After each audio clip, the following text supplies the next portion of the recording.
Le chauffard. Le chauffard n'est pas seulement le seul instrument ancien qui joue encore aujourd'hui un rôle dans le rituel du judaïsme contemporain, c'est aussi l'un des plus anciens instruments à vent que l'on connaisse dans le monde. Le professeur Steinthal nous dit que le chauffard nous montre que tout près de nous, il faudrait même dire parmi nous, se trouvent encore des instruments préhistoriques. On trouve dans les tombes préhistoriques comme instruments à vent des cornes d'antilope, d'auroch, des défenses de mammouth creusés, alors que tous les autres instruments bénéficiaires d'améliorations techniques, le chauffard a conservé toute sa simplicité préhistorique et toute sa rusticité. Cette circonstance est déjà suffisante pour susciter notre intérêt, mais une seconde vient encore l'accroître. Le chauffard n'est pas un instrument de musique. L'encyclopédie de théologie protestante déjà citée assure que l'on ne peut jouer sur cet instrument aucune mélodie, ni même des notes différentes. Dans son ouvrage Musical Instruments, Hipkins estime cependant que l'on peut obtenir du chauffard 3 notes différentes. L'association d'idées établie par Bush entre musique et bruit s'impose ici. Nous verrons que les caractéristiques étranges propres à cet instrument préhistorique ne sont qu'un exemple des nombreux problèmes que nous proposera sa fonction dans le rite. Cependant, nous n'en sommes pas encore là. Nous devons tout d'abord savoir ce qu'est un chauffard et quel est son aspect. Le tableau ci-après montre 3 exemples de chauffards qui peuvent donner une idée de cet étrange instrument à vent. Ses caractéristiques essentielles sont sa forme et le matériau dont il est construit. La forme est toujours incurvée. La corne peut être empruntée à n'importe quel animal, à l'exception du taureau. La raison de cette exception est donnée par le Talmud et le Shulchan Aruch. Il faut éviter d'évoquer le souvenir de l'épisode funeste du veau d'or. Il est autorisé de graver les faces du chauffard, mais non de les peindre. La Mishnah Rosh Hashanah 3 distingue 2 types de chauffards. L'un, utilisé aux fêtes du Nouvel An, était fait de la corne d'un bouquetin, le yal. L'embout était couvert d'or. L'instrument utilisé lors des jours de jeûne était fait d'une corne de bélier et l'embout était couvert d'argent. Le chauffard utilisé aujourd'hui dans les synagogues n'a aucune ornementation.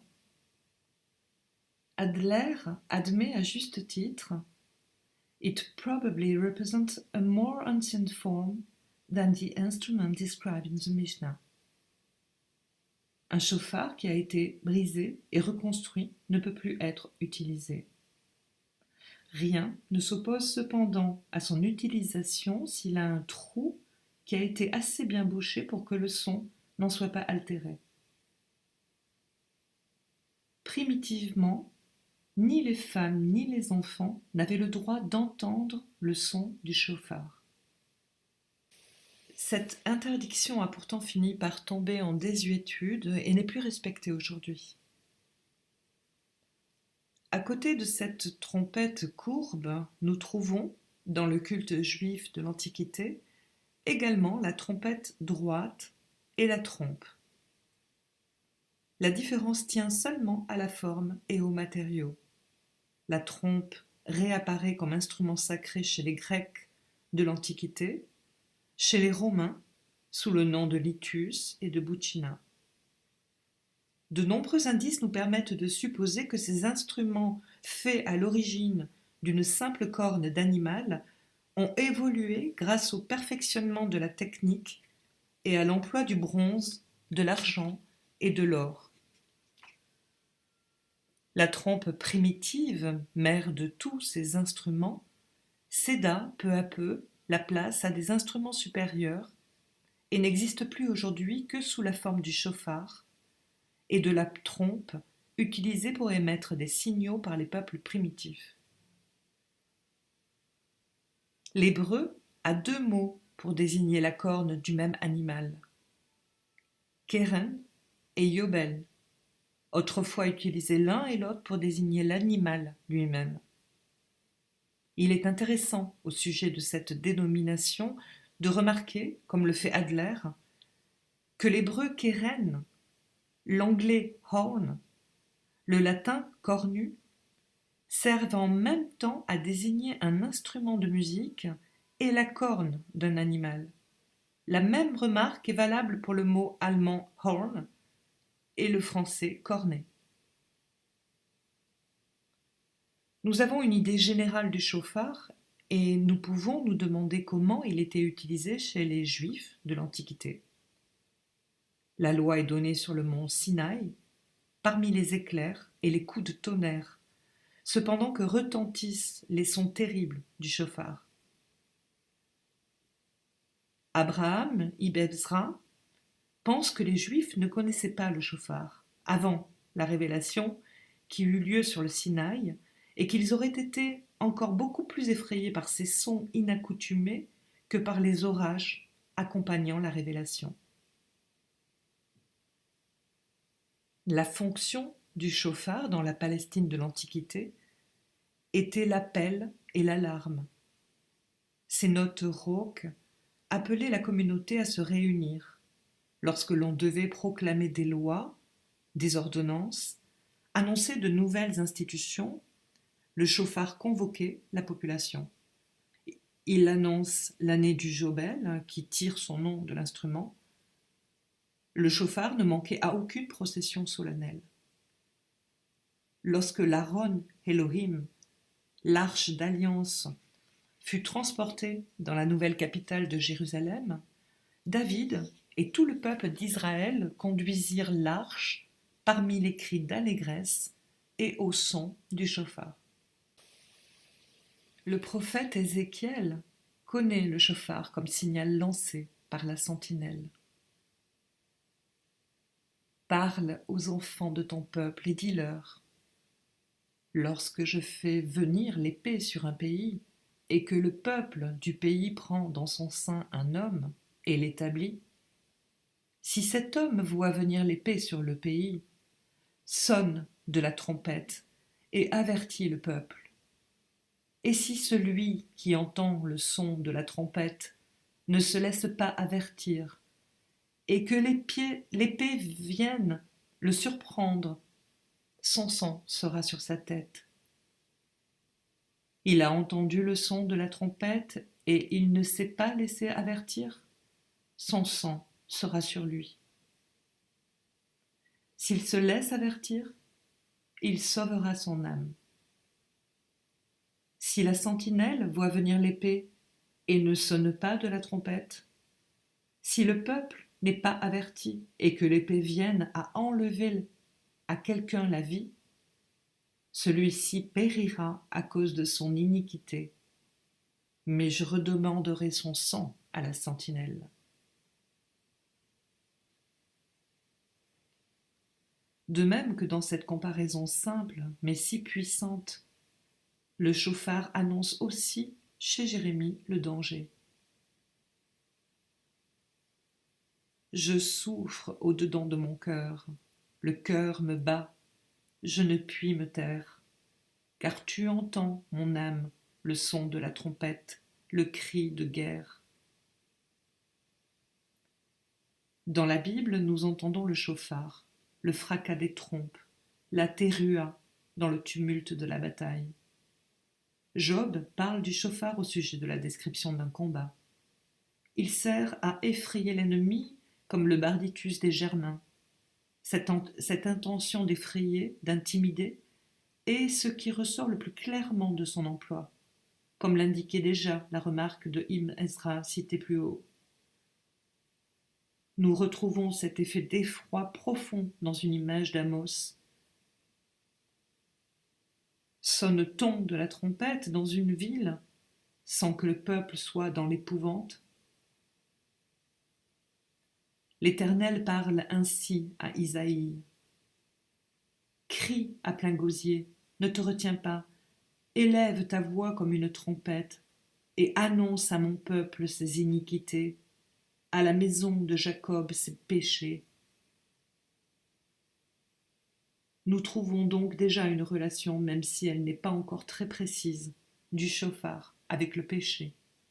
Relation qui se révèle plus clairement dans l'emploi du chauffard aux fêtes du jour de l'an et du Yom Kippour. Le discours d'Isaïe, dont la phrase que nous venons de citer constitue l'introduction, a certainement été prononcé à l'occasion d'une fête de jeûne et d'expiation, ce que montre d'ailleurs son contenu. En nous fondant sur cette relation, nous comprenons que le jour de l'Éternel, le Yom Yahvé, le jour du jugement dernier, que tous les prophètes décrivent avec tant d'émotion, résonne toujours des sons du chauffard. Un jour où retentiront la trompette et les cris de guerre, contre les villes fortes et les tours élevées, proclame Sophonie en annonçant la chute de Juda et de Jérusalem. C'est de la même manière que Joël prophétise l'arrivée du jour terrible. Sonnez de la trompette en Sion, faites-la retentir sur ma montagne sainte, que tous les habitants du pays tremblent, car le jour de l'Éternel vient, car il est proche.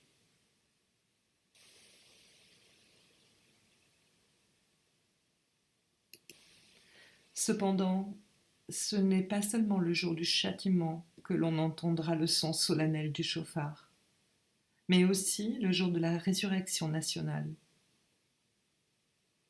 En ce jour, on sonnera de la grande trompette, et alors reviendront ceux qui étaient exilés au pays d'Assyrie, ou fugitifs au pays d'Égypte, et ils se prosterneront devant l'Éternel sur la montagne sainte à Jérusalem. On utilisait le chauffard lors du couronnement d'un roi. Absalom envoya des espions dans toutes les tribus d'Israël pour dire « Quand vous entendrez le son de la trompette, vous direz « Absalom règne à Hébron ». Le chauffard est expressément mentionné lorsque Salomon est oint roi sur Israël, ou lors de la proclamation de Jéhu. Si variées que soient les utilisations du chauffard, il n'est cependant jamais utilisé pour des occasions banales.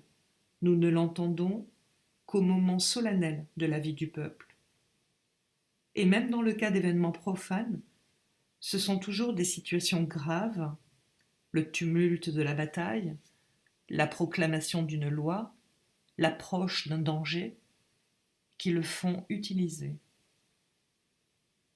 Il nous paraît donc mystérieux que l'emploi de cet instrument ait été de plus en plus limité jusqu'à ce que, enfin, il n'apparaisse plus que lors des fêtes religieuses. La dissolution de la nation juive ne peut expliquer ce fait que partiellement. Au Moyen Âge, et encore aujourd'hui, mais dans des proportions beaucoup plus réduites chez les Juifs d'Europe orientale rassemblés en communautés assez nombreuses, le chauffard est encore utilisé dans les multiples occasions où on l'entendait dans l'Ancien Testament. Le chauffard résonne au moment du danger, quand l'ennemi menace ou que l'on redoute une inondation, lorsqu'un navire est près de sombrer, quand une famine est imminente, quand il n'a pas plu depuis longtemps, toutes circonstances énumérées par le Talmud. Dans tous ces cas, le chauffard est utilisé pour lancer un appel. Son utilisation est cependant de plus en plus réservée au domaine religieux.